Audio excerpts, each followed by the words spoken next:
தேவன் இந்த நாளிலே இப்படிப்பட்ட கூட்டத்துக்கு நம்ம ஆயத்தப்படுத்தி கொடுத்ததுக்காக நான் முதலாவது தேவனுக்கு நன்றி சொல்றேன். அப்போஸ்தலர்களுடைய புத்தகம் 27ஆம் அதிகாரத்தை நம்ம எடுத்துக்கலாம்.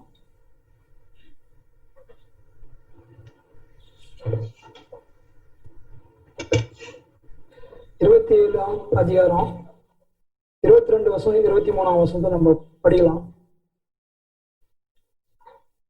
ஆயினும் திடமனதாயிருங்கள் என்று இப்போது உங்களுக்கு தைரியம் சொல்கிறேன்.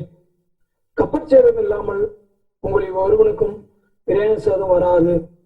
ஏனென்றால் என்னை ஆட்கொண்டவரும் நான் சேவிக்கிறதுமான தேவனுடைய தூதனானவன் இந்த ராத்திரியின் இடத்தில் வந்து நின்று 24, 25 படிக்கலாம். பவுலே, பயப்படாதே, நீ ராயனுக்கு முன்பாக நிற்க வேண்டும். இதோ உன்னுடனே கூட யாத்திரை பண்ணுகிற யாவரையும் தேவன் உனக்கு தயவு பண்ணினார் என்றார். ஆனபடினாலே மனுஷரே திடமனதாயிருங்கள், எனக்கு சொல்லப்பட்ட பிரகாரம் நடக்கும் என்று தேவனிடத்தில் நம்பிக்கையா இருக்கிறேன். இந்த வார்த்தையை தேவன் இந்த வார்த்தையில எனக்கு பெரிய ஒரு உற்சாகத்தை கொடுத்தாரு. அது நான் பகிர்ந்து கொண்டதுல நான் ரொம்ப சந்தோஷப்படுறேன். இந்த 27ஆம் அதிகாரத்துல நம்ம ஆரம்பத்திலிருந்து பார்த்தோம்னா இந்த சம்பவம் நம்ம எல்லாருக்கும் நிறைய முறை நம்ம வேதத்தை படிச்சிருக்கோம். பவுல் வந்து நூற்று அதிபதி சொல்றாரு, நம்ம இப்படி கப்பல் பயணம் பண்ணோம்னா பெரிய ஒரு பிரச்சனை மாட்டுவோம் அப்படின்னு. நான் நூற்றுக்கு அதிபதி பவுல் சொன்ன வார்த்தை கேட்காம கப்பல் மாலுமி கப்பல் எஜமான் சொன்ன வார்த்தையை கேட்டு கப்பல் பயணம் பண்றாங்க. ஆனா கப்பல் வந்து பெருங்காற்றுனாலும் புயல்னாலும் சிக்கி மாட்டி பெரிய ஒரு விபத்துக்குள்ளாயிடுச்சு. 14 நாள் 20ஆம் வசனம் சொல்லுது, நட்சத்திரம் வானத்தில் நட்சத்திரம் சூரியன் எதுவுமே காணப்படாம இருள் சூழ்ந்த வேலை, பெருங்காற்று கொந்தளிப்பு, முழுவதும் இருள் சூழ்ந்திருக்குது. பயம், திகில், குழப்பம், வருத்தம், உயிர் தப்பி பிழைப்போன்ற ஒரு நம்பிக்கை யாருக்குமே இல்லாத சூழ்நிலை பவுல் எழுந்து இந்த வார்த்தை சொல்றார், திடமனதா இருங்க, நான் ஆட்கொண்டவரும் நான் சேவிக்கிறவரும். பவுல் யாரை சேவிக்கிறார்னா தேவாதி தேவனை சேவிக்கிறார். அந்த பவுல் யாரை ஆளுகை செய்கிறார்னா சர்வ வல்லமுள்ள தேவன் ஆளுகை செய்கிறார் அப்படின்னு சொல்லி இந்த 22ஆம் வசனத்துல சொல்றார், என்னை ஆட்கொண்டவர் நான் சேவிக்கிறவர். பவுல் யார் ஆளுகை செய்யறது? அந்த தேவன் தான் ஆளுகை செய்கிறார். இவரு யார் சேவிக்கிறார்னா இந்த தேவன் தான் சேவிக்கிறார். எப்படி? ஒரு நாள் 2 நாள் அப்படி இல்லை, திகழ் நிறைந்த சூழ்நிலை, குழப்பம், பயம், தடுமாற்றம், உயிர் பிழைப்புன்ற ஒரு நம்பிக்கை சுத்தமா 0% நம்பிக்கை இல்லை. இப்படிப்பட்ட சூழ்நிலை தான் பவுல் சொல்றார், மனுஷரே திடமனதா இருங்கள், நான் ஆராதிக்கிற தேவன், என்னை ஆட்கொண்ட தேவன், நான் ஆராதிக்கிற தேவன் எனக்கு தன் தூதன் வழியாய் நம்பிக்கை கொடுத்துட்டார். ஒன்னும் சேதமாக போவார், கப்பல் சேதமும் இல்லாமல் உயிர் சேதம் ஆகாது அப்படின்னு என்னோட பேசினார். ராத்திரி என்னோட பேசினார், அதன்படிதான் நடக்கும். இது நம்பிக்கையான்னு சொல்லி ஒரு நம்பிக்கையின் வார்த்தையை பவுல் சொன்னார். நம்மளால நினைச்சு பார்க்க முடியுமா? எத்தனையோ நாள் புயல் அடிச்சு மழை வந்துக்குது, எத்தனையோ நம்ம இருந்து இருக்கோம். ஆனா இப்படிப்பட்ட ஒரு சூழ்நிலை எந்த மனுஷனும் போயிருக்கவே முடியாது. பவுல் இப்படி போனார், அது மற்ற உற்சாகப்பட்ட வார்த்தையா இருக்கு. பவுலுக்கு எப்படி இந்த திடமனது வந்துன்னா, தேவன் பவுல் மேல பெரிய ஒரு திட்டத்தை வச்சிருக்கிறார். அந்த திட்டம் நிறைவேற்றதான் இப்படிப்பட்ட சூழ்நிலை அனுமதிக்கிறார் அப்படின்னு நான் யோசிக்கிறேன். இந்த பவுல் வந்து இது எப்படி நடந்ததுன்னு சொல்ற இன்னொரு இடத்துல விளக்கமா சொல்றாரு. 2 கொரிந்தியர் 1ஆம் அதிகாரம் 9வது வசனம் 10வது வசனம். 2 கொரிந்தியர் 1ஆம் அதிகாரம் 9வது வசனம் 10வது வசனம் நான் வாசிக்கிறேன். நாங்கள் எங்கள் மேல் நம்பிக்கையாயிராமல் மரித்தோரை எடுத்துற தேவன் மேல் நம்பிக்கையா இருக்கத்தக்கதாக மரணம் வரும் என்று நாங்கள் எங்களுக்குள்ளே நிச்சயித்திருந்தோம். அப்படிப்பட்ட மரணத்தன்று அவர் எங்களை தப்பிவித்தார், எப்போதும் தப்பிவிக்கிறார், இனியும் தப்பிவிப்பார் என்று அவரை நம்பி இருக்கிறோம். இந்த தேவன் பவுல் இந்த கப்பல் சேதத்தை குறிச்சுதான் இந்த 2 கொரிந்தியர் முதல் அதிகாரத்தில் எழுதியிருக்கிறாருன்னு நான் விசுவாசிக்கிறேன். உயிர் போகின்ற சூழ்நிலை, தடுமாற்றமான வேலையில எல்லா நம்பிக்கையும் மனுஷருக்கு எல்லாம் அற்று போயிட்டு, ஆனா அந்த பவுல் 276 பேர் கொண்ட பயணம் பண்ண கப்பல் யாத்திரையில எவ்வளவு திடமனதா உறுதியா எத்தனை பேருக்கும் நம்பிக்கை நட்சத்திரமாக ஒரு ஒரு திடமனதா இருக்கும்படி சோர்ந்து போன நேரத்துல, விடாயத்து போன நேரத்துல இப்ப எப்படி இந்த தைரியத்தை கொடுத்தாருன்னா, அவரு ஒரு திடமனதா இருக்கிறார், அவரு ஒரு நம்பிக்கையா இருக்கிறார். அவருக்குள்ள ஆண்டு கொடுத்த அந்த ரட்சிப்பின் வெளிச்சம் அனுபவத்தின் வழியாய், விடுதலை வழியாய், நொறுக்கப்படுற வழியாய் போகும்போது அவர் கற்றுக்கொண்ட அந்த தைரியம், அந்த ராத்திரியிலே தேவதூதன் திட்டமாய் பேசாரு, பவுலே திடமன் தான் இரு, நீ ராயனுக்கு முன்பா நீ சாட்சி விடுகிற மனுஷா இருக்குது, நீ போகும் பிரயாணம் ரொம்ப தூரமாகுது, அதனால இந்த கப்பல் யாத்திரை பண்ற யாவருக்கும் தேவன் உதவி செய்யறார் அப்படின்றார். சகோதரனே சகோதரி, இது நம்மளுக்கு பெரிய ஒரு உற்சாகத்தை கொடுக்கிற வார்த்தை. தேவன் என்னை கொண்டு ஒரு நொறுமத்தினுடைய உடைகளான ஒரு காரியத்தை ஒரு பாடத்திட்டத்தை அவர் வச்சுக்கிறாரு. எதுக்குன்னா, நான் ஒரு ஆஸ்வதிக்கப்பட்ட பாத்திரமா நான் மாறணும், என் குடும்பத்துக்கு நான் மாறணும், என் சபைக்கு நான் மாறணும், என் குழுவுக்கு நான் மாறணும் அப்படின்னா எனக்குள்ள ஒரு உடைகள் நொறுகுண்ட இதை வேணும். அநேக நான் ஆறுதல் படுத்துற, திடப்படுத்துற, விசுவாசத்துல கட்டி எழுப்புகிற நம்பிக்கை, ஆண்டவராகிய இயேசு கிறிஸ்துவின் விசுவாசம் எனக்குள்ள ஆழமா வேரூண்டி நின்றாத வழிய, அந்த உடைந்து போன இருதயத்தில தேவன் திடப்படுத்தாத வழிய நான் மற்ற உற்சாகப்படுத்தவோ மற்ற ஆஸ்வதிக்க என்னால் ஒரு நாளும் முடியாது, ஒரு நாளும் கூடாது. எப்படி தேவன் பவுலை நடத்தினார் அப்படின்னா, இந்த விடுதலை வழியாய், நான் நறுகுண்ட வழியாய் அவர் ஒரு பாடத்தை, ஒரு நொறுகுண்ட ஒரு பாடத்தை, மரணம் சம்பவிக்கமான ஒரு பாடத்திட்டத்தை அவர் கொடுத்து, அந்த மரணத்திலிருந்து பவுலை ரட்சித்து அநேக சபைகளுக்கு, ஆயிரக்கணக்கான மக்களுக்கு தேவனுடைய வெளிச்சத்தின், தேவனுடைய ரட்சிப்பின் வெளிச்சத்தை சொல்ற ஒரு திடமான ஒரு மனுஷனாய் தேவன் பவுலை மாற்றினார்.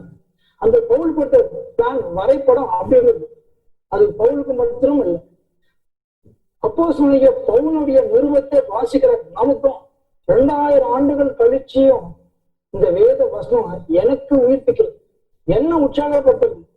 அந்தரங்க வாழ்க்கையில, தனிப்பட்ட வாழ்க்கையில, குடும்ப வாழ்க்கையில, வேலை சனத்துல, இப்ப எந்த நேரத்துல உடைக்கப்பட்டு கட்டப்பட வேண்டியது, நொறுக்கப்பட்ட என்ன, உடைந்து உள்ளத்திற்கு என்ன தேவன் கட்டி விசுவாசத்துக்கு நேரம் நடத்துகிறார்.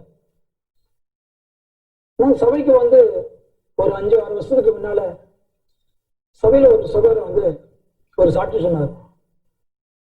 நான் MS பரீட்சை எழுதினேன், சபையில இருக்கிற எல்லா மக்களும் சகோதரர் ஜெபம் பண்ணாங்க, ஆனால் நான் தோல்விட்டேன், இந்த தோல்விக்காக நான் தேவனுக்கு நன்றி சொல்றேன்னு சொல்லி நன்றி சொல்லி உட்கார்ந்துட்டார். 2 ஆண்டுகள் கழிஞ்சு மறுபடியும் போய் அவர் சாட்சி சொன்னார், ஆண்டுடைய இறக்கத்தினாலும் தேவனுடைய கிருபினாலும் நான் MS பாஸ் பண்ணிட்டேன் அப்படின்னு சொன்னார். தேவனுக்கு நன்றின்னு சொன்னார். நான் அவரை பார்த்து நான் சொன்னேன், எப்படி உங்களால ஃபெயில் ஆயிட்டு, தோல்விட்டு, ஒரு வெட்கம், ஒரு மானம், ஒரு உடைகள், ஒரு துக்கம், படிக்கிற மாணவர்களுக்கு மத்தியிலையா, காலேஜுக்கு போலியா, உறவினருக்கு மத்தியில, அப்பா அம்மா மத்தியில ஒரு சின்ன ஒரு சர்க்கிள் வந்துருச்சு, ஒரு தோல்வி வந்துருச்சு. இப்படிப்பட்ட சூழ்நிலை தேவன் எப்படி தேவனுக்கு உங்களால் நன்றி சொல்ல முடியுது அப்படின்னு நான் அவர்கிட்ட கேட்டேன். அதுக்கு அவர் சொன்னார், தேவன் ஒரு ரகசியத்தை, ஒரு பாட திட்டத்தை எனக்கு வச்சிருக்காரு. நான் இப்போது MS பாஸ் பண்ணனா நான் பாவத்திலேயோ பெருமையிலோ சுயத்திலேயோ நான் விழுந்துடுவேன். ஆனா 2 ஆண்டு கழிச்சு தேவன் ஒரு பாடத்தை கற்றுக் கொடுத்து ஒரு உடைந்த உள்ளத்தோடு நான் கடந்து வரும்போது, அவர்கிட்ட நான் மன்னிப்பு கேட்கும் போது, மனந்திரும்பி வரும்போது, என்ன சரண்டர் பண்ணும்போது எனக்கு அந்த பாடத்தை கற்றுக் கொடுக்குறாரு. நான் மறுபடியும் பாஸ் பண்ண எனக்கு உதவி செஞ்சாரு.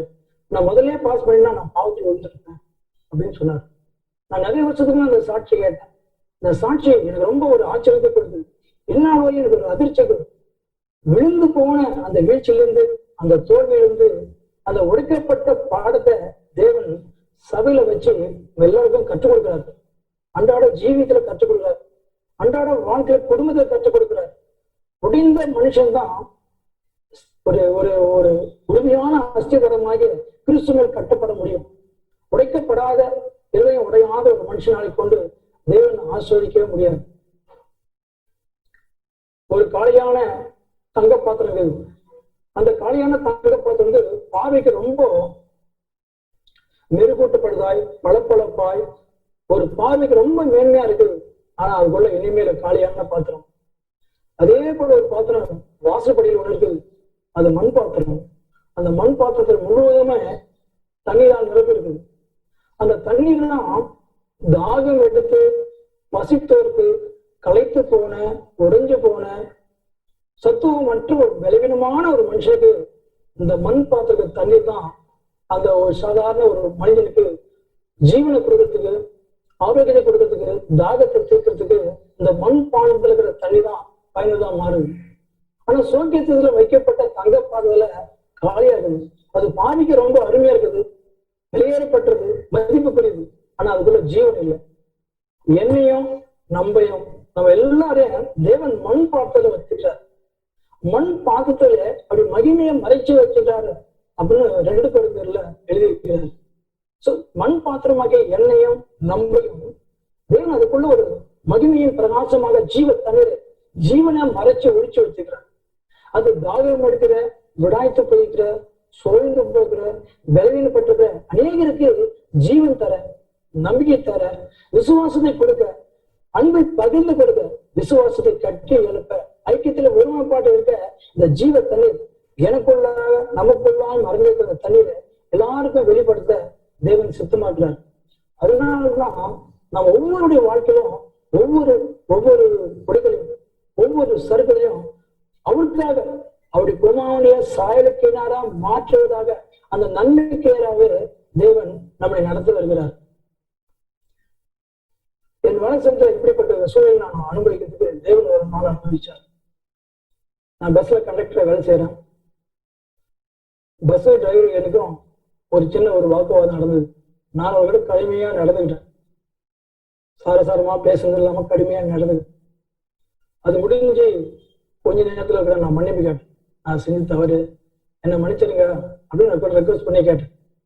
அவர் ஒரு வார்த்தையும் பேசவே போயிட்டு அடுத்த நாள் என் மேல பெரிய ஒரு புகார் எழுதி என் பாஸ் கிட்ட கொடுத்துட்டார்.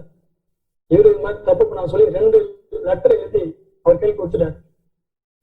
அடுத்த நாள் என் பாஸ் என்னை வரவழைச்சார், போன் பண்ணி கூப்பிட்டார். நான் போய் நின்றேன். என் மேல எழுதிய புகார் லெட்டர் படிக்க சொன்னார். நான் படிச்சு பார்த்தேன். படிச்சு பார்த்து ஒரு பதில் நான் சொல்ல சைலண்டா நின்றுந்தேன். பாஸ் என் மேல கோவப்பட்டு நான் உங்கள்கிட்ட எதுவும் பேச விரும்பப்படல, நீ 2 நாள் ட்ரைனிங் போயிட்டு வா அப்படின்னு சொல்லி ஹெட் ஆஃபீஸர் ட்ரைனிங் அனுப்பிச்சிட்டார். நான் 2 நாள் ட்ரைனிங் போயிட்டு 3ஆம் நாள் அவர் பார்க்க வந்தேன். அவர் பார்த்துட்டு என்ன ஒரு வார்த்தை சொன்னார், என்னுடைய அதிகாரத்தை பயன்படுத்தி நான் உன்னை எதனாலும் செஞ்சிருவேன், சஸ்பெண்ட் பண்ணிடுவேன், வேலையை கூட எடுத்துருவேன். ஆனா என்னால் முடியும்.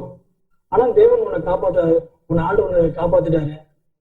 என்ன நீ என்ன பண்ண, தவறு பண்ண, அந்த டிரைவர் என்ன தப்பு பண்ணன்னு சொல்லி எனக்கு தெரியாது.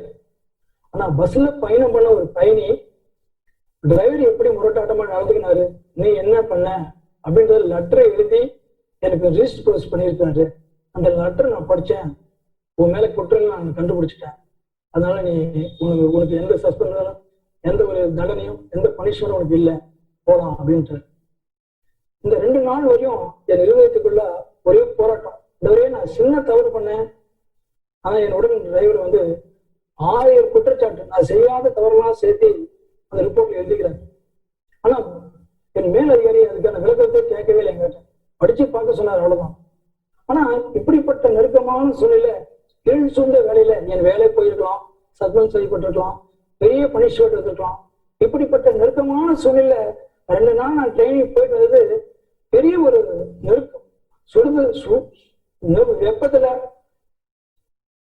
வெப்பத்துல சூடு தண்ணீர் மேல் நடந்தது போல, ஒரு நெருப்பு தலையில நடந்தது போல எனக்குள்ள உணர்வு. ஆண்டவரே, நான் சின்ன தவறு பண்ணிட்டேன் ஆண்டவரே, நான் மன்னிச்சுங்க, நான் உடையிறேன், நான் ஆபத்து ஒத்துக்கிறேன் ஆண்டவரே, நான் மன்னிங்கன்னு சொல்லி கதறினேன், கண்ணீர் வடிச்சேன். தேவன் ஆச்சரியமானதுக்கு நான் ஒருபதும் மேலதிகாரி பதிலே சொல்லு, பதில் ஆண்டவரை மிச்ச வச்சுட்டா. யாரோ ஒரு மனுஷன் தேவன் என்னை உடைக்கிறதுக்கு சித்தமாக்குறார். நொறுந்த அந்த மனுஷன் வழியா, அந்த ஜீவிக்க வழியா ஜீவ லட்சணத்தை, ஜீவ வெளிச்சத்தை எனக்குள் மறைஞ்சிருக்கிற தேவனுடைய ரட்சிப்பின் வெளிச்சத்தை கொண்டு வரதுக்கு என்னை தேவன் அனுமதிக்கிற அந்த வாழ்க்கையின் தரத்துக்காக, இந்த உபத்தின் பாதைகளாக, இந்த நெருக்கமான சூழ்நிலைக்காக நான் தேவனுக்கு நன்றி உணர்வு இருக்கிறேன். இந்த சபையில மாத்திரம் இல்ல, அன்றாட ஜீவியத்துல ஆவியான சரியாய் பகிர்த்து வேறு கருத்து காட்டுறாரு. நீ எந்த இடத்துல போய் வைக்கிற, நீ வலதுபுறம் சாயும்போது இடதுபுறம் சாயும்போது பரிசுத்த ஆவியான நான் போகும் ஜீவ பாதையில பாவத்துல நீ எங்க பெருமையா சுயநலமா நிக்கிற, பாவம் எப்படி உனக்குள்ள இருக்குது, சுயநலம் எப்படி இருக்குது, பெருமை உனக்குள்ள எப்படின்னு சொல்லி ஒவ்வொரு நாளும் வெளிச்சம் போட்டு காட்டுறாரு. நான் எங்கெல்லாம் விழுறனோ அந்த விழுகைக்கு நேராக தேவன் என்னை காட்டுறார். நீ எப்படி இருக்கிற பாருன்றார். பரிசுத்த ஆவியான் தினம் தினமா நம்ம சபையில கேட்கிற வார்த்தை மட்டும் இல்லாம அன்றாட ஜீவித்துல, குடும்பத்துல, வேலை சமத்துல எல்லாம் தினம் உடைந்த ஒரு மனுஷனை எப்படி தூக்கி எடுக்க முடியுன்றதை காட்டார். வீழ்ச்சி அடையும் போது, தோல்வி விட்டுரும் போது, நான் வெற்றுக்கொள்ளும் போது, சொந்த வேலையிலே என் வாழ்க்கை கடந்து வரும்போது எல்லாம் நான் சாங்காய் மடிந்து கொள்ளும் போதெல்லாம் நான் எங்கெல்லாம் நக்கிற வந்தவரே, நான் அக்கிரமத்தை நான் ஒத்துக்கிறேன், என் பாவத்தை நான் அறிக்கை செய்யறேன், என் மீது நான் அநியாயத்தை நான் உணர்ந்தேன்னு சொல்லி நான் பாவத்தை அறிக்கை செய்யும் போதெல்லாம் தேவன் தீர்க்கமாய் அந்த உடைந்து போன இருதயத்தை, அது உடைந்த இருதயத்தை அவர் புறக்கணிக்க மாட்டேன்னு வேதத்தில் எழுதுகிறார். உடைந்ததையும் நறுவந்ததையும் புறக்கணிக்காத தேவன் அந்த உடைந்த உள்ளத்துல கொண்டுதான் அவருடைய வெளிச்சத்தையும் அவர் உப்பையும் இந்த பூமிக்கு காட்ட விரும்புகிறார். இதுதான் என் பூமிக்கு உப்பா இருக்கிறீர்கள், உலகத்துக்கு வெளிச்சமா நீங்க மத்தியில மலைப்படுத்தலாம் என்று சொன்னாரு. அந்த வேத வார்த்தை என் ஒவ்வொரு தனிப்பட்ட வாழ்க்கையிலும் தேவன் அது வெளிவர வாஞ்சிக்காகிறார். இந்த பவுல் எவ்வளவு பிரயாணத்துல இந்த இப்ப உயிர் போகிற ஒரு பிரச்சனையான ஒரு வேலையில் கூட எவ்வளவு திடமானதா இருந்தார். மிகப்பெரிய அப்போஸ்தலன், மிகப்பெரிய தேவனுக்காக வாழ்ந்த தேவ மனுஷன் அவர் எழுதுகிறாரு, அநேக நேரத்துல நான் பசியா இருந்தேன், தாகமா இருந்தேன், தங்க இடம் இல்லாத இருந்தேன், போத்தி கொள்றதுக்கு ஒரு வெற்றி கூட இல்லாத இருந்தேன், திருமணியா இருந்தேன், கட்டப்பட்டு இருந்தேன். இப்படிப்பட்ட சூழ்நிலை இருந்து தேவனே என்னை காப்பாத்தினார், தேவனே என்னை வழி நடத்தினாரு, தேவனே என்னை தாங்கினாரு, தேவனே என்னை தப்பி வைத்தாரு. வாழ்ந்திருக்க எனக்கு தெரியும், தாங்கிருக்க தெரியும். எல்லாரும் தேவனுக்காக முழுமைப்பு இல்லாம, கசப்பு இல்லாம எல்லா சூழ்நிலையும் மனதன்மையா வாழ நான் கற்றுக்கொண்டேன் அப்படின்னு பவுல் எழுதுகிற வேத வார்த்தை ஒவ்வொரு மனுஷன் வாழ்க்கையிலும் அது சம்பவிக்கிறதுக்கு தேவன் அனுமதிக்கிறார். உன்னை பாராட்டப்படும் போது, உன்னை கை குறித்து வாழ்த்தும் போது உன் இதயம் சந்தோஷப்படும். ஆனா உன்னை காட்டி கொடுக்கும் போது, நம்ம உதாசீனப்படுத்தப்படும் போது, நம்ம வேலையை அற்பமா எண்ணப்படும் போது, நம்ம திரும்ப தள்ளப்படும் போது, கேவலமா நான் நடத்தப்படும் போது நான் எந்த மனநிலையில் இருக்கிறேன் அப்படின்னு காட்டுறதுதான் தேவன். இப்படிப்பட்ட தேவ மனுஷர்களை சபையில வச்சு, எத்தனையோ தீர்க்கதரிசிகளை அப்போஸ்தலர்களா சபையில வச்சு அவருடைய வாழ்க்கையிலேயே வீழ்ச்சியிலிருந்து, அவர் வாழ்க்கையில சூழ்நிலிருந்து ஒரு பாடத்தை நான் கற்றுக்கொள்றதுக்கான பாடகட்டத்தை அவர் வச்சிருக்கிறார். நம்ம வாழ்க்கையிலும் என் வாழ்க்கையிலும் இந்த பாடகத்துல அவர் வீழ்ச்சி அடைஞ்சாலும் அவர் நம்மளை கைவிட மாட்டார். ஏன்னா நம்மளை ஆளுகை செய்கிற தேவன், நம்மளை வழிநடத்துகிற தேவன், ரத்த கிரயத்துக்கு கொள்ள தேவன் சொல்லி ரத்த கிரயத்தினாலே நம்ம விலை கொடுத்து நம்ம எல்லாரும் வாங்கியிருக்கிறார். அவர் ரத்தம் வீணாய் போறதுக்கு அவர் அனுமதிக்க மாட்டார். ரத்த கிரயத்துக்கு கொல்லப்பட்டவர்கள் ஆகிய மனுஷனுக்கு அடிமையா இராமல் தேவனுக்கு அடிமையா மாறுன்னு சொல்லி சிந்திச்சு இந்த வேத வார்த்தையின்படி நம்ம எல்லாரையும் தேவன் ஒன்றை கட்டுகிறார். 2 கொரிந்தியர் 1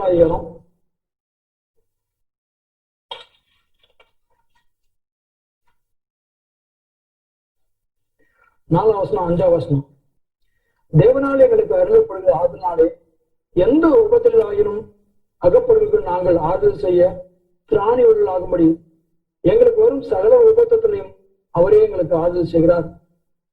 எப்படி எனில் கிறிஸ்துவனுடைய பாடுகள் என்னிடத்தில் பெறுவது போல கிறிஸ்துவினாலே எங்களுக்கு ஆறுதலும் பெறுகிறது. இந்த ஆறுதல் என்ற வார்த்தைக்கு பலன் அப்படின்னு நம்ம ஓத சகோதரர் சொல்லுவார். இந்த ஆறுதல் உடைக்கப்பட்டு உபத்திரப்பட்ட நொறுக்கப்பட்ட ஒரு மனுஷனுடைய உடைகள் தான், ஒரு மனுஷனுடைய கதல் தான், ஒரு மனுஷனுடைய உள்ளான காரியத்தை தான் அநேக ஜனங்களை உற்சாகப்படுத்தவும் அநேகருக்கு ஊன்றல் கட்டுவோம். எனக்கு ஊன்றல் கட்டதான் மாறும். என்னுடைய உடைகள், என்னுடைய தவறு தேவனை திருத்தி என்னை மாற்றி அநேகரை என் குடும்பத்தை கட்டுறதுக்கு, என் தனிப்பட்ட வாழ்க்கை சிறுத்தைக்கு பார்க்கறதுக்கு, அநேகருக்கு உற்சாகத்தையும் ஒரு பலத்தையும் ஒரு ஆரோக்கியத்தையும் ஆண்டோடைய ஆவியானவருடைய சத்தத்தையும் வெளிப்படுத்துறதுக்கு இந்த காரியங்கள் அமைஞ்சிருக்கு. தேவன் இன்றைக்கு நேராக இந்த பவுலுடைய உற்சாகமான நம்பிக்கையான திடமனமான விசுவாசத்தை பரிசுத்த ஆவியை அனுபவித்து போல நம்ம யாவருக்கும் கொடுப்பாருவாங்க. ஆமென்.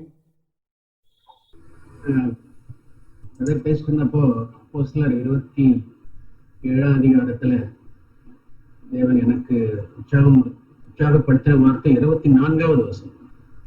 அப்போஸ்தலர் 27ஆம் அதிகாரம் 24வது வசனம். பவுலே, பயப்படாதே. தேவன் என் மூலமாய் பிறரை ஆசீர்வதிப்பதற்கு முன்பாக எனக்கு ஒரு தேர்தல், ஒரு ஆறுதல் அவர் மூலமாய் கிடைக்க வேண்டும்.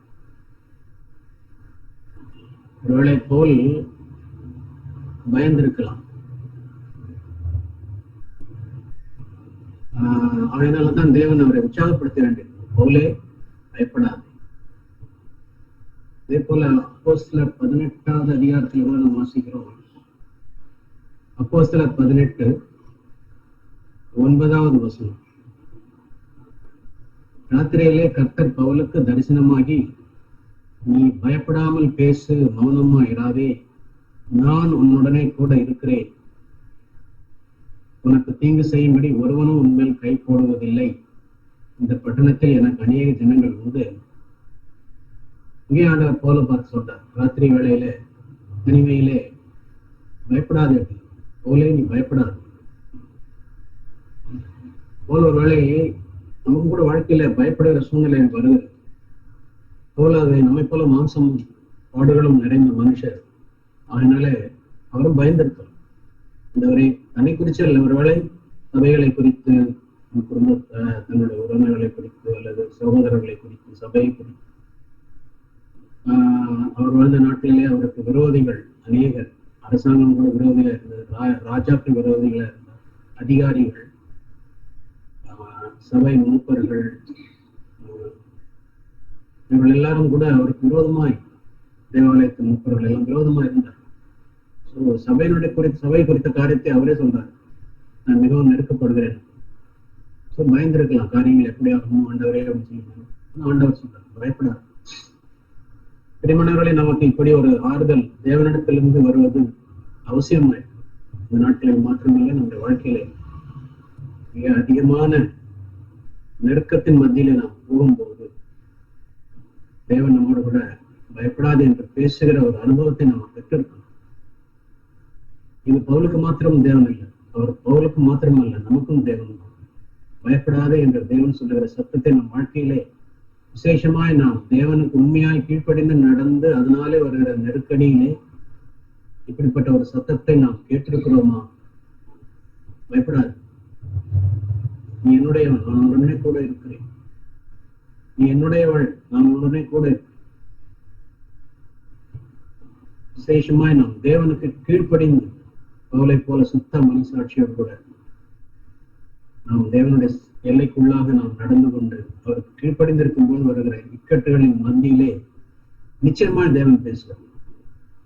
போலின் தேவன் தான் நம்முடைய தேவன், நேற்றும் இன்றும் என்றும் மாறாது. பயப்படாதே, நான் உடனே கூட இருக்கேன், உன் ஆபீஸ்ல நான் கூட இருக்கேன், உன்னுடைய ஸ்கூல்ல உன்னுடைய காலேஜ்ல நான் கூட இருக்கேன், நீ என்னுடையவள், எனக்கு கீழ்ப்படுகிற, எனக்கு பயப்படுகிற பிள்ளை, நீ பயப்படாது. இப்படிப்பட்ட ஒரு ஆறுதலான வார்த்தை தேவன் நம்மோடு கூட பேசி நாம் அப்படியாய் பழகினவர்களாய் இருக்க வேண்டும். தேவனாலே தேர்க்கப்பட்டவர்களாய் ஒவ்வொரு நாளும் நடக்கும்.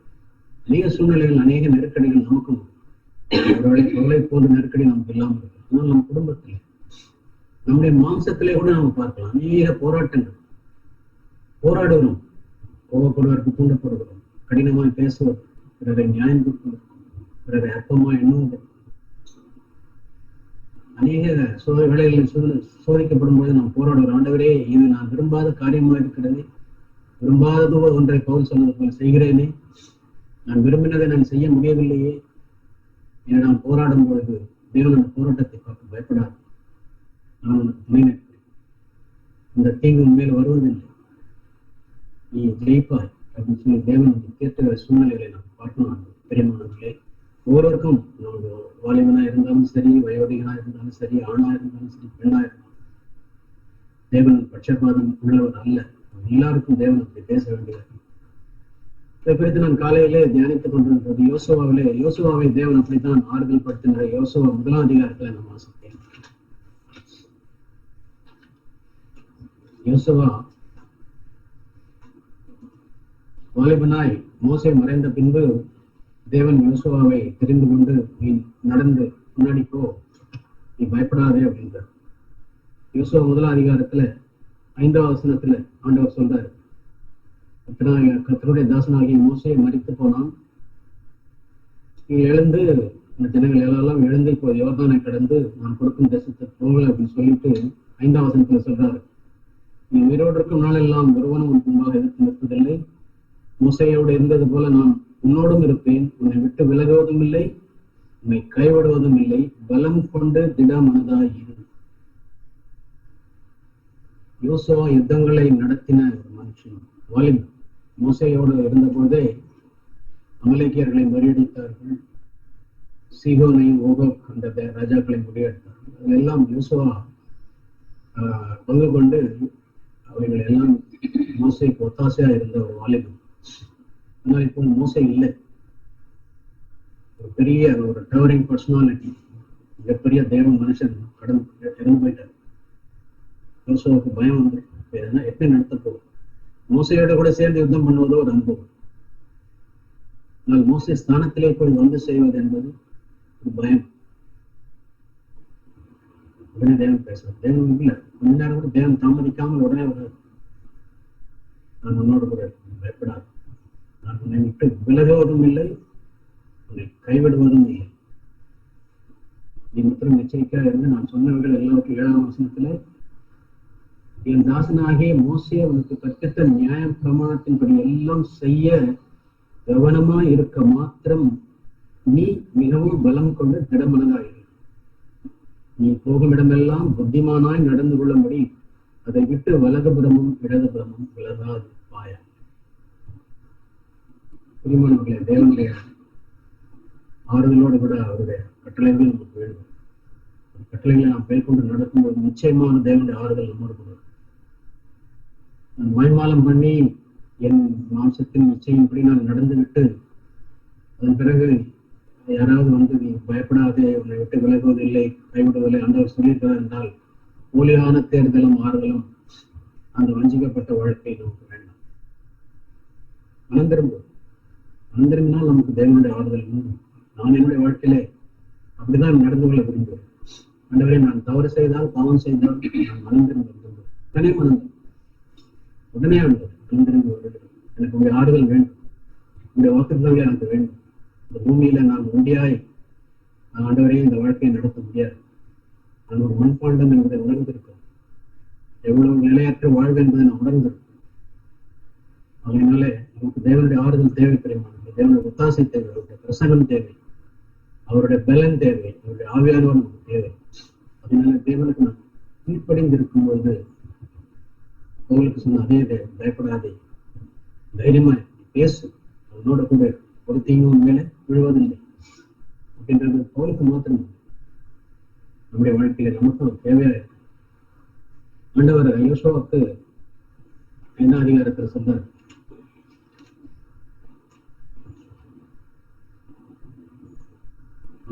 யோசுவா 6ஆம் அதிகாரத்துல 2வது வசனத்துல, இப்பொழுது எரிகோ பட்டணம் பெரிய மதில்கள் நிறைந்த பலமான பட்டணம். எரியோவை வீழ்த்துவது என்பது அவர்கள் லேசான காரியம் இல்லை. ஏன்னா அவர்கள் மதில்கள் சூழ்ந்த நகரம். எப்படி வேலூர் கோட்டை சுற்றி மதில் இருக்கோ அந்த மதிலை உடைத்துக் கொண்டு போவது என்பது ஆகாத காரியம், லேசான காரியம். நாங்கள் ஆண்டவர் சொல்றார் 2வது வசனத்துல, இந்த எரிகோவையும் அதன் ராஜாவையும் யுத்த வீரரையும் உன் கையில் ஒப்பு கொடுப்பேன். ஒப்பு கொடுத்தேன். விமானங்களே, இனி நடக்க போவதை முன்னாடியே நமக்கு சொல்றார். நீ ஜெயிப்பாய், நீ வாளாகாமல் நீ தலையாக, நீ உலகத்தையும் மாசத்தையும் பிசாசையும் நீ ஜெயிப்பாய், நீ என்னுடைய சுபாவத்திற்குள்ளாக நீ முழுவதுமாய் சம்பூர்ணமாய் வருவாய். பிரியமானவர்களே, இந்த நிச்சயம் நமக்கு வேண்டும். ஆளும் தேவனை போல மாறுவது நம்முடைய சித்த சுபாவத்திலே நாம் பங்கு பெற வேண்டும். அது எப்பொழுது நடக்கும்? இனி நடக்க போற காரியம் தான். யோசுவாவுக்கு தேவன் முன்னாடியே சொல்றார், அவன் அந்த ராஜாவையும் அந்த ஜனத்தையும் அந்த பட்டணத்தையும் உன் கையில ஒப்பு கொடுத்து விட்டேன், அதனாலே பயப்படாது. முடிவு நம்ம தேவன் முடிவு முன்னாடியே முடிவை சொல்றாரு. யோசுவா தனியா இல்லை, பிரியமானவர்களே நாமும் தனியா இல்லை. தேவன் நம்மோடு இருக்கார், தேவன் நம்மோடு கூட இருக்கார். நம்ம அவரோடு கூட இருந்தார், தேவன் நம்மோடு கூட இருப்பார். முடிவை நமக்கு முன்பே சொல்லுவார். இந்த காரியத்தில் நமக்கு ஜெயம் கிடைக்கும். ஏன்னா நீ பாவத்திற்கு எதிராக நீ போராடுங்க, தீமைக்கு விரோதமாய் நிற்கிறாய், சாத்தான விரோதமாய் நிற்கிறாய், மாம்சத்தை நீ ஆக்கினைக்குள்ளாக தீர்க்க விரும்புகிறாய், ஆவியானவரை நீ கனப்படுத்த விரும்புகிறார், அவர் சொல்ல கேட்க விரும்புகிறார். ஆகையினாலே இந்த காரியத்தை நான் உங்களுக்கு ஒப்பு கொடுத்தேன், நீ ஜெயிப்பாய். யோசுவாவை நடத்தின தேவன் இந்த நாளில நம்மையும் கூட நடத்துவார். விசுவாசத்தோடு கூட நாம் தொடர்ந்து தேவனை பற்றி கொண்டு வாழும். அவற்றில் விசுவாசமா இருப்போம். தேவனோடு கூட நாம் நல்ல ஐக்கியத்தை, மனுஷனிடத்துல நல்ல உறவை நாம் வைத்துக் கொள்வோம். தேவன் நமக்கு தயவு செய்வார்கள். ஆமென். பேசினதுக்காக நான் தேவனுக்கு நன்றி செலுத்துகிறேன். ஸோ ஒரு அருமையான ஒரு உற்சாகமான வார்த்தையை கேட்டேன். நான் வந்து கன்ஃபஸ் பண்ண விரும்புகிறேன் என்னுடைய நம்பிக்கையை. ஸோ இதெல்லாம் பார்க்கும் பொழுது 2 கொரிந்தியர் 1:9 தான் எனக்குள்ள ரொம்ப அதிகமாய் உள்ள இருதயத்துல வந்துச்சு. 2 கொரிந்தியர் 1:9 1ஆம் அதிகாரம் 9ஆம் வசனத்துல, நாங்கள் எங்கள் மேல் நம்பிக்கையாயிராமல் மரித்தோரை எழுப்புகிற தேவன் மேல் நம்பிக்கையாயிருக்கத்தக்கதாக மரணம் வரும் என்று நாங்கள் எங்களுக்குள்ளே நிச்சயித்துக் கொண்டிருந்தோம். சோ மரணம் வரும் என்று நாங்கள் நிச்சயித்துக் கொள்கிறோம். இனி காரியங்கள்லாம் முடிஞ்சு போச்சு, இனி அடுத்தது டெத்து தான். அந்த அளவுக்கு நம்பிக்கை அற்று போன ஒரு சூழ்நிலை. ஏன்னா நம்ம அப்போஸ்தலர் 27ஆம் அதிகாரத்துல வாசித்தோம், அநேக நாளாய் சூரியனை பார்க்க முடியல, நட்சத்திரத்துல பார்க்க முடியல, சூரியனையும் பார்க்க முடியல, நட்சத்திரத்தையும் பார்க்க முடியல. அதுக்கு பதிலா என்ன ஆச்சுனாக்கா, மிகுந்த பெருங்காற்று மழையும் அடித்து கொண்டிருந்தபடியால், அதான் பார்க்கிறோம் 27:20 அப்போஸ்தலர்ல. சூரியன் இல்லப்பா, நட்சத்திரத்தை இல்லை, அதுக்கு பதிலாய் பெரும் காற்று மழைதான் அடிக்குது. ஸோ ஆண்டவரே, அது நான் எப்படி யோசிக்கிறேன்னா, ஆண்டவரே நம்முடைய வாழ்க்கையில அருமையானவர்களே, நம்ம வாழ்க்கையும் நிறைய நாள் நம்ம சூரியனை பார்க்க முடியாம சூழ்நிலையா இருக்கலாம். சூரியனை பார்க்கும்போது எவ்வளவு சந்தோஷமா இருக்குமா, எல்லாம் டிம்மா மூடி காலையிலா இருக்கும் பொழுது நமக்குள்ளே ஒரு பயம் வரும்.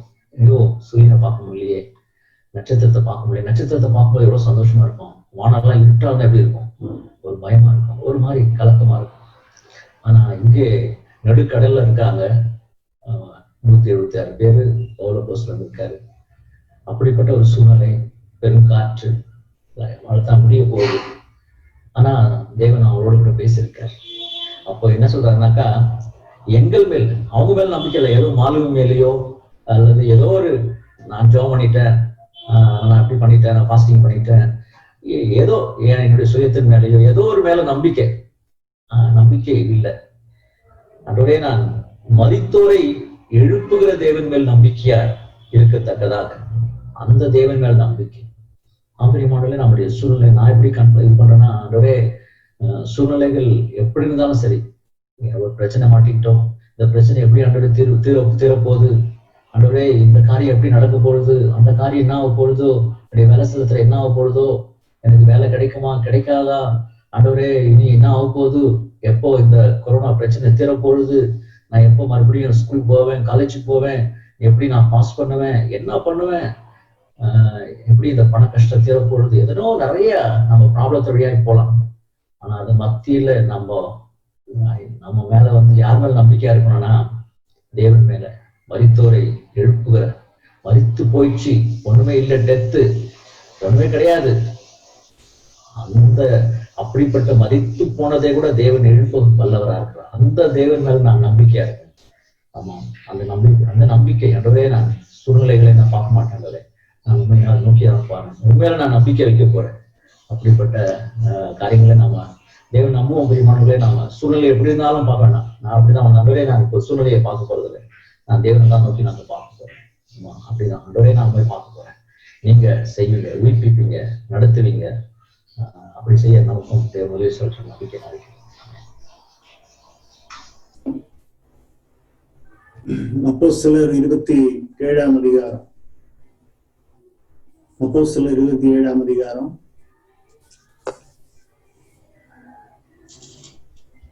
நான் அதுல ஒரே ஒரு வசனம் மட்டும் காமிக்க விரும்புகிறேன். 27ஆம் அதிகாரம் 25ஆம் வசனம். படிங்க. ஆனபடியினாலே மனுஷரே, திடமனதாயிருங்கள், எனக்கு சொல்லப்பட்ட பிரகாரமாகவே நடக்கும் என்று தேவனிடத்தில் நம்பிக்கையா இருக்கிறேன். அதுதான் முக்கியம். எனக்கு சொல்லப்பட்ட மாதிரியே நடக்க போகுது. It will turn out exactly as I have been told. எப்படி தமிழ்ல எப்படி இரண்டாவது பாகம் எப்படி? எனக்கு சொல்லப்பட்ட பிரகாரமாகவே நடக்கும் என்று தேவனிடத்தில் நம்பிக்கையா இருக்கிறேன். எனக்கு சொல்லப்பட்ட பிரகாரமே காரியங்கள் நடக்க போகுது. தேவன் மேல நம்பிக்கையா இருப்பேன். அந்த ஓட்டரோட கேப்டன் மேலேயோ வேற யாரோட மேலேயோ அல்ல சூழ்நிலை மேலேயோ ஒண்ணுமே இல்லை, கவர்மெண்ட் மேலேயோ ஒண்ணுமே கிடையாது. எனக்கு சொல்லப்பட்ட பிரகாரம் இந்த சூழ்நிலை மாறப்போகுது. எனக்கு சொல்லப்பட்ட பிரகாரம், அதான் நம்பிக்கை. எனக்கு சொல்லப்பட்ட பிரகாரம். அப்ப நீங்க கேட்பாரு, பிரதர், ஒரு சூழ்நிலை போறாங்க, எனக்கிட்ட தேவன் ஒண்ணுமே சொல்லலையே. நீங்க தேவனை தேடலையே. தேவனை தேடுனா தேவன் சொல்லுவாரு. தேவனை தேடுனா பரிசுத்தாவி உங்கள்கிட்ட பேசுவாரு. இல்லக்கா ஆவிக்குரிய சகோதரங்கள்ட்ட போனா அவரு கொடுப்பாரு, உங்களை நடத்துவாரு, உங்களுக்கு ஹெல்ப் கொடுப்பாரு, உங்களை நடத்துவாரு. நமக்கு சில சிச்சுவேஷன்ல நமக்கு தெரியாது, என்ன பண்ணணும்னு தெரியல. இப்ப நம்ம கொஞ்சம் கூட ஞானம் உள்ளவர்கிட்ட நம்ம போறதுல தவறு கிடையாது. சோ நமக்கு சொல்லப்பட்ட காரியம் என்னன்னு அங்கேயும் தெரியும். பிரகாரம் எனக்கு சொல்லப்பட்ட, சம்டைம்ஸ் அதுல தான் நம்ம வரணும். அதுதான் நம்மளோட டெஸ்டினேஷன், நம்மளோட லக்கு அங்கதான். நம்மளோட லக்கு தான். என்ன லக்கு? பரிசுத்தாவே என்கிட்ட பேசணும், அதான் லக்கு. பட் ஆனா அந்த லெவல்ல போறதுக்கு நம்ம கொஞ்சம் டைம் ஆகலாம். அதான் நம்மளோட இலக்கு. லக்கு அதுதான், பரிசுத்தாவே என்கிட்ட பேசணும் எல்லா சூழ்நிலையிலும். அப்ப நீங்க எடுக்க முடியும். எது? எனக்கு சொல்லப்பட்ட பிரகாரம். எனக்கு சொல்லப்பட்ட பிரகாரம். ஓ, ஜஸ்ட் இமேஜின். அது ஒண்ணு யோசிச்சு பாருங்களேன். பிரிய சகோதரங்களே, பிரிய சகோதரிகளே, பிரிய வாலிபரே, பிரிய குஞ்சுங்களே, பிள்ளைகளே, யோசிச்சு பாருங்களேன். எனக்கு சொல்லப்பட்ட பிரகாரம் இதுமா. இந்த சூழ்நிலை எனக்கு சொல்லப்பட்ட பிரகாரம். எனக்கு தேவன் சொன்னார், பரிசுத்தாவி சொன்னார் ஏதோ. இந்த சூழ்நிலை முகாந்திரம் தேவன் எனக்கிட்ட ஏதோ ஒண்ணு சொன்னார். இப்படி ஆகும், அப்படி ஆகும், ஏதோ ஒண்ணு சொன்னார். மறக்காதீங்க. நீங்க என்ன சூழ்நிலையும் கூட போனாலும், என்ன சிச்சுவேஷன் கூட, என்ன சூழ்நிலை கூட, நம்ம கேட்டோம் பிரதர் மகாராஜன் சாட்சி சொன்ன, என்ன யோசிக்கிறது? நான் கூட அப்படி யோசிக்கல. இப்படி ஒரு சூழ்நிலை வரும், இந்த மாதிரி அவரோட பாஸ் இப்படி சொல்லுவாருன்னு நானு அதனோட கடைசியா இப்படிதான் வரும் இப்படி நான் யோசிக்கல. பட் ஆனா பிரதர் அது கடைசியா இப்படி முடிஞ்சுன்னு சொன்ன உடனே எனக்கு நம்ப முடியும். அதான் பாத்தீங்களா, எனக்கு சொல்லப்பட்ட பிரகாரம். நீ பயப்படாத. நீ கோவப்பட்டுட்ட, காரசாரமா பேசிட்ட, நீ அவரை திட்ட, சரி தேவன் உணர்த்திட்டான், போய் மன்னிப்பு கேட்டான், முடிஞ்சு போயிடுச்சு. உங்களோட பார்ட் முடிஞ்சு போயிடுச்சு. பட் அந்த மனுஷன் அந்த டிரைவர் அவர்கிட்ட ஒப்புரவாதத்துக்கு ரெடி இல்லை. நீங்க என்ன பண்ண முடியும்? அதனாலதான் ரோமர் 12 சொல்றது, உங்களை பொறுத்த வரைக்கும் நீங்க எல்லாரோடும் சமாதானமாயிருங்க. உங்களை பொறுத்த வரைக்கும் நீங்க சமாதானமாயிருங்க. நீங்க பிரதர் சமாதானமா இருந்தோம், அந்த மனுஷன் சமாதானமா இல்லை, பெரிய புகார் எழுதிட்டாங்க, பெரிய கம்ப்ளைண்ட் எழுதிட்டாங்க. என்னாச்சு? ஆண்டவர் இதெல்லாம் பார்த்துட்டு இருக்கிறேன். இது தெரியுமா உங்களுக்கு? இந்த வசனம் தெரியுமா? இந்த மாதிரி புகார் எழுதுறவரு எல்லாம் யாரு உருவாக்குறாரு? பிசாசம் நினைச்சுட்டு இருக்கிறாங்களா? பாத்துருங்க. 54 எஸ்ஐயா 54, ஏசாயா தீர்க்கதரிசி ஏசாயா 54. இந்த வசனம் உங்களுக்கு தெரியுமா? நமக்கு எல்லாம் தெரியும். ஏது வசனம்? 17ஆம் வசனம் நமக்கு எல்லாருக்கும் தெரியும். காணப்படமா கூட நமக்கு 17ஆம் வசனம். 17ஆம் வசனம் ஃபர்ஸ்டா படிக்கலாம் மைக்கேல். 4:17. உனக்கு விரோதமாய் உருவாக்கப்படும் எந்த ஆயுதமும் வாய்க்காதே போம். உனக்கு விரோதமாய் நியாயத்தில் எழும்பும் எந்த நாவையும் நீ குற்றப்படுத்துவாய். இது கர்த்தருடைய ஊழியக்காரரின் சுதந்திரமும் என்னால் உண்டான அவருடைய நீதியுமாய். பட் இந்த ஆயுதம் எங்கிருந்து வருது? அதான் தேவன் எனக்கு ரொம்ப வெளிச்சமா முந்தினத்து படிக்கும்போ எனக்கு ரொம்ப வெளிச்சமா இருக்கு. 16ஆம் வசனம் 16. இதோ கரிநெருப்பை ஊதி தன் கிரியைக்கான ஆயுதத்தை உண்டு பண்ணுகிற கொல்லனையும் நான் சிருஷ்டித்தேன். கொல்லனை யாரு சிருஷ்டிச்சேன்? இந்த மாதிரி ஆயுதம் பண்ற கொல்லனை யாரு சிருஷ்டிச்சேன்? ஆண்டவர். நான் I myself have created the smith who blows the fire of coals and brings out a weapon for its work. I have created the destroyed to ruin. 16ஆம் வசனம் படிங்க, ஃபுல்லா படிங்க. இதோ கரிநெருப்பை ஊதி தன் கிரியைக்கான ஆயுதத்தை உண்டு பண்ணுகிற கொல்லனையும் நான் சிருஷ்டித்தேன். கெடுத்து நிகிரகமாக்குகிறவனையும் நான் சிருஷ்டித்தேன். பாத்தீங்களா? எல்லா சூழ்நிலைகளும், எல்லா உங்களுக்கு வர எல்லா உபதிரவங்களும், பிரிய சகோதரங்களே, பிரிய சகோதரிகளே, பிரிய வாலிபரே, மறக்காதீங்க. இந்த வசனம் படி மறக்காதீங்க. 16ஆம் வசனம். 17ஆம் வசனம் நமக்கு தெரியும், நம்ம நிறைய முறை பேசி இருக்கிறாங்க. பட் 16ஆம் வசனம், நான் 16ஆம் வசனம் 15ஆம் வசனம் எல்லாம் நான் அடிக்கோட்டு இருக்கிறாங்க. 17ஆம் வசனம் அடிக்கோட்டு இருக்கிறாங்க.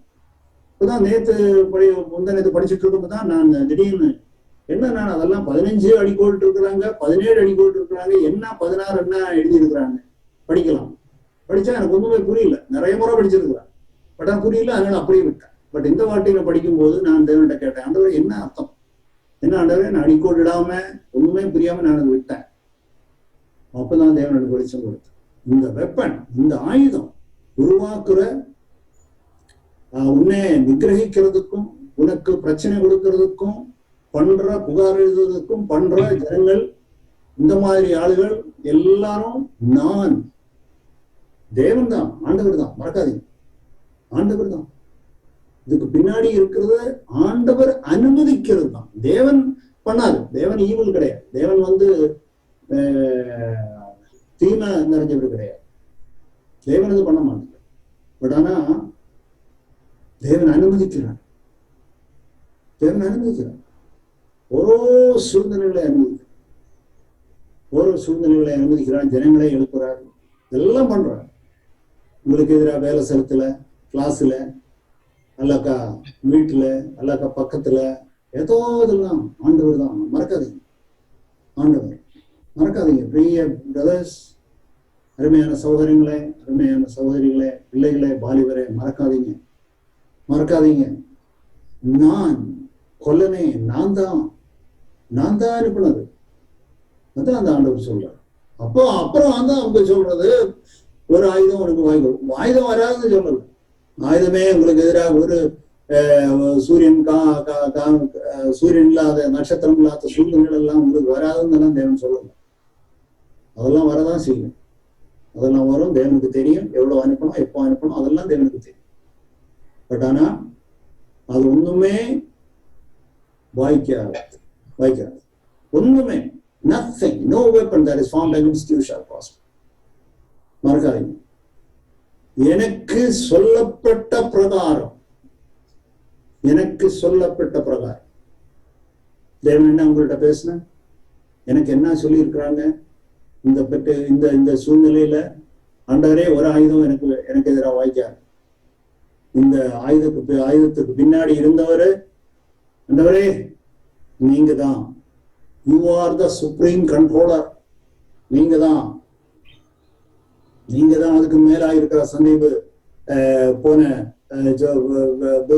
ஷேர் பண்ண மாதிரி, he is the supreme controller. அவர்தான் எல்லா காரியங்களும் கண்ட்ரோல் பண்றவர். உலகத்திலும் உங்களோட ஜீவியத்திலும் உங்களோட குடும்ப ஜீவியத்திலும் எல்லாம் நடத்துறவர், கண்ட்ரோல் பண்ணவர் ஏசாமி. மறக்காதீங்க. அதனாலதான் நம்ம யோசுவாயிலும் எல்லாம் கேட்டோம், பயப்படாது, பயப்படாது, பயப்படக்கூடாது, பயப்படவே கூடாது. இந்த மாதிரி சூரியன் இல்ல, நட்சத்திரம் இல்ல, இந்த மாதிரி சூழ்நிலையில ஆண்டவரை பாக்குறாரு. ஆண்டவரே நீங்க உயர்த்துவா, நீங்க நம்மளோட கண்ணு வந்து இந்த சூழ்நிலையில இல்லாம உங்களை பார்த்தா நீங்க என்ன சொல்லுவாரு? பயப்படாது மகனே, பயப்படாதே. அவர் சொன்ன மாதிரியே அந்த பிரகாரம் நடக்கும். தேவன் உங்கள்கிட்ட சொன்ன பிரகாரம் நடக்கும். ஆனா ஆண்டவர் என்கிட்ட பேசுறது இல்லையா? பேசுறது இல்லக்கா நீங்க தேவனோட வழியில மனம் திரும்பி நடக்கல. அதனாலதான் பேசணும். மனம் திரும்பி ஆண்டவரே என்கிட்ட பேசும், என்கிட்ட சொல்லுங்க, என்ன ஆண்டவரேன்னு சொன்னா தேவன் கண்டிப்பா பேசுவார். இல்லக்கா பேச மாட்டார். மனம் திரும்பி அவரோட வசனத்துல நீங்க கீழ்ப்படிஞ்சு நடந்தா கண்டிப்பா உங்களோட பேசுவோம். உதாரணமா பார்ப்போம். நம்ம 54 எஸ்ஐ 54 நம்ம படிக்கலாம். 4ஆம் வசனம் படிங்க. பயப்படாதே, நீ வெட்கப்படுவதில்லை, நானாதே, நீ இளைச்சி அடைவதில்லை. உன் வாலிபத்தின் வெட்கத்தை நீ மறந்து உன் விதவை இருப்பின் நிந்தையை இனி நினையாதிருப்பாய். பாருங்க, இந்த மாதிரி ஒரு வாக்குத்தத்தம் உண்டா? இந்த மாதிரி வாக்குத்தத்தம் உண்டா சகோதரா, சகோதரி? பிரதர் அதெல்லாம் எழுதியிருக்கிறாங்க, பட் நம்ப முடியல. நம்பணும். தாழ்மை இருந்தா நம்ப முடியும். Faith and humility go together. விசுவாசமும் தாழ்மையும் ஒரே ஒரு காசு கூட 2 சைடு. விசுவாசம் தாழ்மை. விசுவாசம் இருந்தா தாழ்மை இருக்கும், தாழ்மை இருந்தா விசுவாசம். விசுவாசம் தாழ்மை இருந்தா விசுவாசம் கண்டிப்பா இருக்கும். இந்த வசனம் 4ஆம் வசனம் எவ்வளவு ஆச்சரியமா. Fear not. வெட்கப்பட மாட்டார். தேவன் பேசினார், ஆண்டவரே நீங்க சொன்ன பிரகாரம். நம்புறீங்களா? ஆண்டவரே நீங்க சொன்ன பிரகாரம், நீங்க சொன்ன பிரகாரம் நம்புறீங்களா? இன்னைக்கு ஆண்டவரே நீங்க சொன்ன பிரகாரம், நீங்க சொன்ன பிரகாரம். அந்த மனுஷனோட விசுவாசம் பாருங்க, பவுலோட விசுவாசம். என்னோட ஆண்டவர் என்கிட்ட சொல்லிட்டேன், நீங்க எல்லாம் என்ன விசுவாசாலும் எனக்கு அது கவலை கிடையாது. என்னோட தேவன் என்கிட்ட சொல்லிட்டேன், அந்த மாதிரி பிரகாரம் நடக்கும். என்னோட அப்பா அப்படி சொல்லுவாரு, அம்மா இப்படி சொல்லுவாரு, என்னோட ரிலேட்டிவ்ஸ் அப்படி சொல்லுவாரு, பக்கத்துல உள்ளவர் அப்படி சொல்லுவாரு, என்னோட ஃப்ரெண்ட்ஸ் அப்படி சொல்லுவாரு. எனக்கு விஷயம் கிடையாது. என்னோட அப்பா என்கிட்ட சொல்லியிருக்கான், என்னோட தேவன் என்கிட்ட சொல்லியிருக்கான். அதான் பயப்படாதுன்னு சொல்லியிருக்கான். எப்படி உங்களை கூப்பிட்டு இருக்காங்க தெரியுமா? பாருங்க 6ஆம் வசனம் படிங்க. கைவிடப்பட்டு மனம் நொந்தவளான ஸ்திரியை போலவும் இளம் பிரயாத்தில் விவாதம் செய்து தள்ளப்பட்ட மனைவியை போலவும் இருக்கிற உன்னை கர்த்தர் அழைத்தார். கர்த்தர் அழைத்தார். நீங்க அதுவும் யோசிச்சு பாரு. இளம் மனைவியே தள்ளி விட்டார். நீ அந்த மாதிரி, நீங்க அந்த மாதிரி, நான் அந்த மாதிரி, நம்ம எல்லாரும் அந்த மாதிரி. அந்த மாதிரி துக்கத்திலும் கஷ்டத்திலும் நஷ்டத்திலும் பிரயாசத்திலும் இருக்கும்போது தேவன் கூப்பிட்டார். தேவன் சொல்ல பயப்படாது, பயப்படாது, பயப்படாது. நீ அப்படி இருக்காங்களா? ஒரு விதவை மாதிரி இருக்காங்களா? இல்ல, நான் நல்லா ஸ்ட்ராங்கா இருக்கிறேன், எனக்கு ஒரு பிரச்சனையும் கிடையாது. நல்லா இருக்குங்களா பிரதர்? நல்லா இருக்கா பிரதர்? நல்லா இருக்கு. தேவன் என்ன சொல்லுவாருன்னு சொன்னா, நீ நல்லா இரி, நீ நல்லதா இரி, உனக்கு தேவையில்லை, எல்லாம் நல்லதா இருக்கிறேன். தேவன் அப்படியே அங்க வச்சிருவாரு. ஆண்டவரே நான் கைவிட்ட, நான் கணவன் இறந்த விதவு மாதிரி இருக்கிறேன். ஆண்டவரே இளம் வயசின் மனைவி ரிஜெக்டடான தள்ளிவிட்ட ஒரு மனைவி மாதிரி நான் இருக்கிறேன். இங்கிலீஷ்ல வந்து wife like a wife forsaken and grieved in spirit. ஒரு மனைவியை வந்து தள்ளி விட்டுட்டு அந்த மனைவியோட மனநிலை எப்படி இருக்கும்? அதே மாதிரி நீங்க இருக்கிறீங்களான்னு ஆண்டவர் கேட்கிறார். Lord has called you, அழைக்கிறார். இன்னைக்கு தேவன் உங்களை அழைக்கிறார். தேவன் உங்களை அழைக்கிறார். பயப்படாது. தேவன் உங்களோட பேச மறக்காதீங்க. 25ஆம் வசனம் அப்போஸ்தலர் 27-25 மறக்காதீங்க. ஆண்டவர் சொன்ன பிரகாரம், தேவன் சொன்ன பிரகாரம் படிங்க. 7ஆம் வசனம். இமைப்பொழுது உன்னை கைவிட்டேன், ஆனாலும் உருக்கமான இரக்கங்களால் உன்னை சேர்த்துக் கொள்வேன். உருக்கமான இரக்கங்களால் இமை சமயத்தை நான் நினைட்டேன். உண்மைதான், கரெக்ட் தான். ஆண்டவரே நீங்க எங்க? ஆண்டவரே சூரியன் இல்ல, நட்சத்திரம் இல்ல, ஆண்டவரே நீங்க எங்க இருக்கிறாங்க தெரியல. ஆண்டவரே என்ன பிரச்சனை? என்ன பண்றது? ஆண்டவரே இருள் ஆண்டவரே. உண்மையான இரக்கத்தினால் தேவன் உன்னை அழைச்சு கொள்வார், சேர்த்து கொள்வார். 8ஆம் வசனம். அற்ப காலம் மூண்ட கோபத்தினால் என் முகத்தை இமைப்பொழுது உனக்கு மறைத்தேன். அற்பகாலம் நான் மறைத்தேன். அப்படியே தலை திரிச்சிட்டேன், அப்படியே மறைத்தேன். ஆனாலும் நித்திய கிருபையுடன் உனக்கு இறங்குவேன் என்று கர்த்தராகிய உன் மீட்பர் சொல்லுகிறார். நித்திய கிருபையோட, நித்திய இரக்கத்தோட, compassion, everlasting loving kindness, I will have compassion. இரக்கம் உருக்கம் உள்ள தேவன். அல்பகாலம் பிரச்சனைகள் நம்ம கேட்ட மாதிரி, சூரியன்ல நட்சத்திரம், இருள், ஆண்டவரே காற்று, பெருங்காற்று, ஆண்டவரே பெருங்காற்று. உடனே தேவன் என்ன சொல்றேன்? நான் கைவிட மாட்டேன், நான் கைவிடவே மாட்டேன்.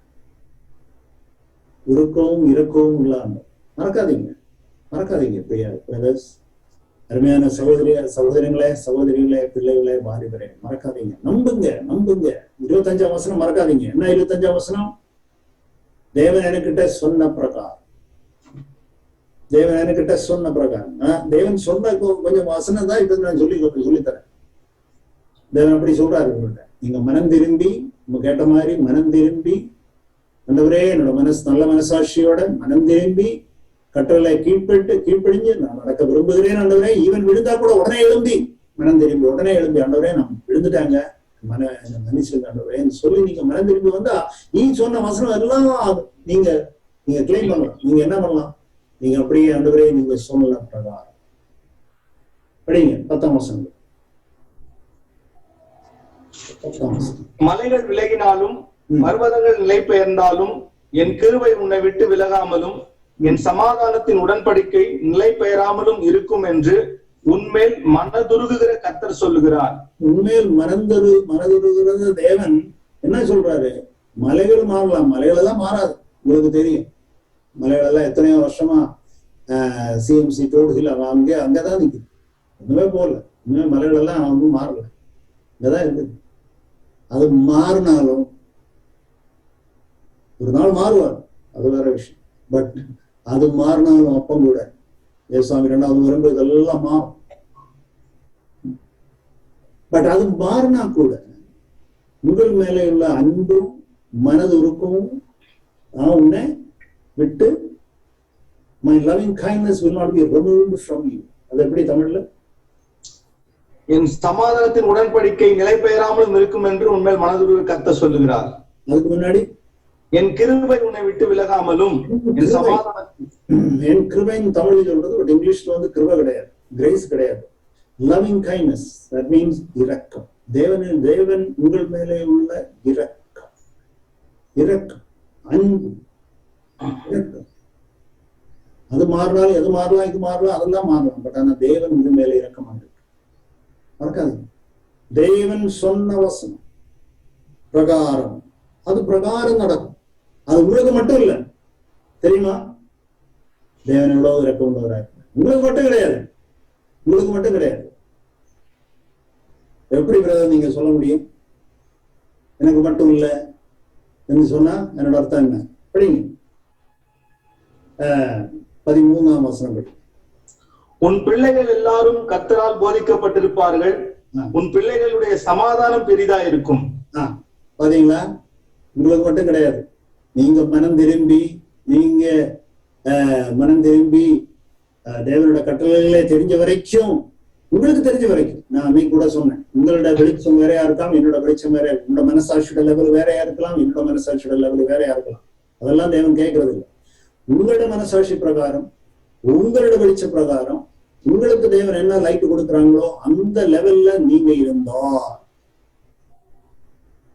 நான் சொன்ன எல்லா வசனங்களும் நம்ம கேட்ட குணா சொல்லிட்டேன், ரீவத் சொன்னேன், ஒரு மகாராஜன் சொன்ன இந்த வசனங்கள் நான் சொல்றேன்.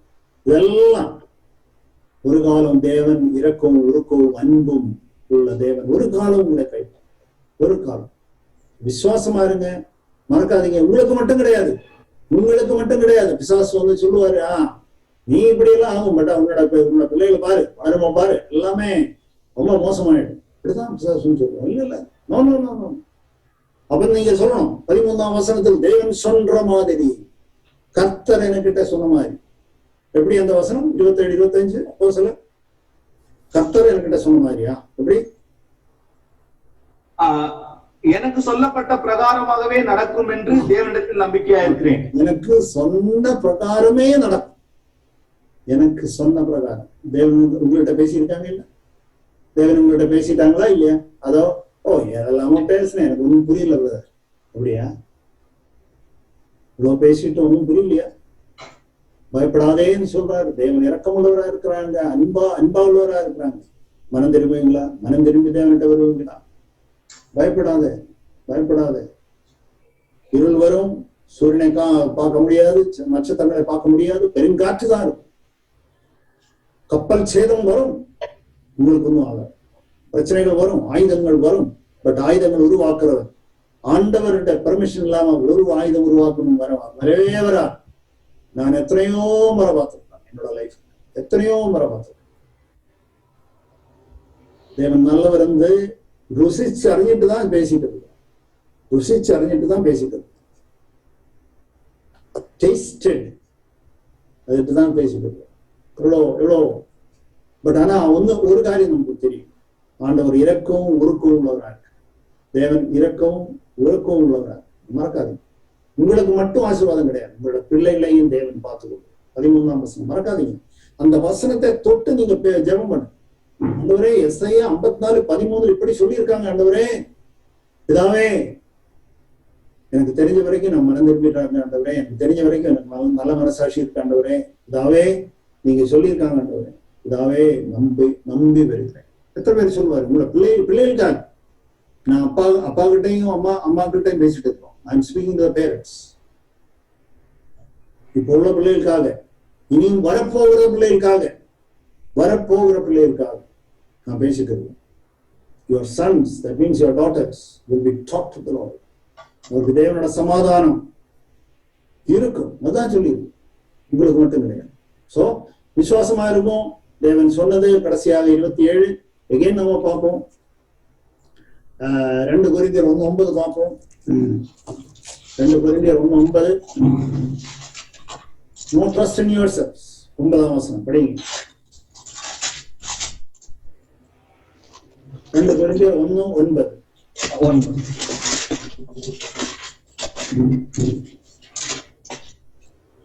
நாங்கள் எங்கள் மேல் நம்பிக்கையாயிராமல் மரித்தோர் எழுப்புகிற தேவன் மேல் நம்பிக்கையா இருக்கத்தக்கதாக மரணம் வரும் என்று நாங்கள் எங்களுக்குள்ளே நிச்சயித்திருந்தோம்.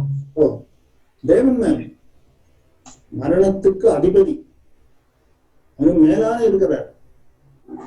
அவர் மேல நம்பிக்கை. உங்கள் மேலே இல்ல, உங்கள் மேலே இல்ல, உங்கள் மேலே இல்ல. Not trust in ourselves English போட்டுட்டார். Not trust in ourselves. அது இங்கிலீஷ்ல எப்படி, தமிழ்ல எப்படி இருக்குது? நாங்கள் எங்கள் மேல் நம்பிக்கையா இராமல். எங்கள் மேல் நம்பிக்கை. நான் எப்படியாவது சமாளிச்சிடுவேன், நான் எப்படியாவது சாதிச்சிடுவேன். ஆண்டவர். கடைசியாக 27 அப்போஸ்தலர் 27-25 படிக்கலாமா? கடைசியாக 27-25. ஆனபடியினாலே மனுஷரே, திடமனதாயிருங்கள், எனக்கு சொல்லப்பட்ட பிரகாரமாகவே நடக்கும் என்று தேவனிடத்தில் நம்பிக்கையா இருக்கிறேன். எத்தனை பேர் நம்பிக்கையா இருப்பாரு? இந்த வசனம், இந்த வசனம் பவுலோடு கூடி சேர்ந்து நம்ம சொல்லுவீங்க. ஆண்டவரே, எனக்கு சொன்ன பிரகாரம், ஆண்டவரே எனக்கு மட்டும் இல்ல, எனக்கு மனைவிக்கு மட்டும் இல்ல, என்னோட பிள்ளைகளுக்கு, ஆண்டவரே என் குடும்பத்துக்காகமான ஆண்டவரே, நீங்க சொன்ன பிரகாரம், நீங்க சொன்ன பிரகாரம். I like that. தமிழ் சூப்பரா இருக்கு. எனக்கு சொன்ன பிரகாரம். That means exactly as I have been told. எனக்கிட்ட தேவன் ஆண்டவர் என்ன சொல்லியிருக்காங்களோ அதே மாதிரி நடக்கும். ஆமென். Full stop. வேற ஒன்றும் அதுக்கு நான் ஒன்றும் ஆட் பண்ண போறது. Full stop. அங்கேயும் கூட ஃபுல் ஸ்டாப் பார்த்தா அங்க ஃபுல் ஸ்டாப் தான். ஒரு வேற ஆனாலும் இப்படி அப்படி ஆனாலும் எல்லாம் ஆனாலும் எல்லாம் கிடையாது. ஆனாலும் எப்படி பிரதர் விசுவாசம் இல்லையே பிரதர் இப்படி எல்லாம் கிடையாது. ஆகும் நம்பிக்கை விசுவாசமா மியூட் பண்ணி அன்மியூட் பண்ணி ஜெபிங்க, அப்புறம் மியூட் பண்ண சுருக்கமா ஜெபம் பண்ணது நிறைய பண்ணிக்கிறாங்க. ஆமா.